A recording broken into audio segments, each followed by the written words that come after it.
6 ئامۆژگاری دۆناڵد ترامپ کە دەڵێت هەتا 35 ساڵی دەبێ ئەوەندە زیرەک بیت کە ئەم 6 خاڵە تێگەیشت بیت.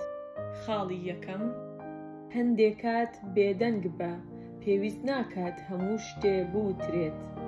دووەم، ئەگەر کەسێکی زیرەکتر لە خۆتت بینی، خۆت بە ئەو بەراورد مەکە، چونکە بەراوردکردن بە خاڵی لاوازی دەژمێردرێت. خاڵی سێیەم، ئەو خێزانەی کە تۆ دروستی دەکەیت زۆر گرنگترە لەو خێزانەی کە لێوەی هاتوویتە دنیا. خاڵی چوارەم، باشترە کە هاوڕێیەکی ڕاستەقینەت هەبێت کە بەڕاستی دڵخۆشی تۆی بوێت و پاڵپشتی خەیاڵەکانت بکات، تا هەبوونی ئاشنای زۆر و تەمبەڵ و خۆپەرست کە حەسوودی بە سەرکەوتنت دەبن. ئێوە هەرگیز پێویستان بەم کەسە نەرێنیانە نییە. ئەگەر لە خێزانەکەت خۆشبی، ئەوە کەسێکی بەختەوەرتر دەبی هەتا ئەوەی کە ئەوان بە تاوانبار بزانیت.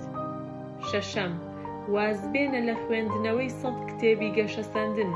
تەنها ئەوە بەسە کە ئێستا دەست پێ بکەیت و دیسیپلینت هەبێت. بەم شێوەیە تۆ سەردەکەوی.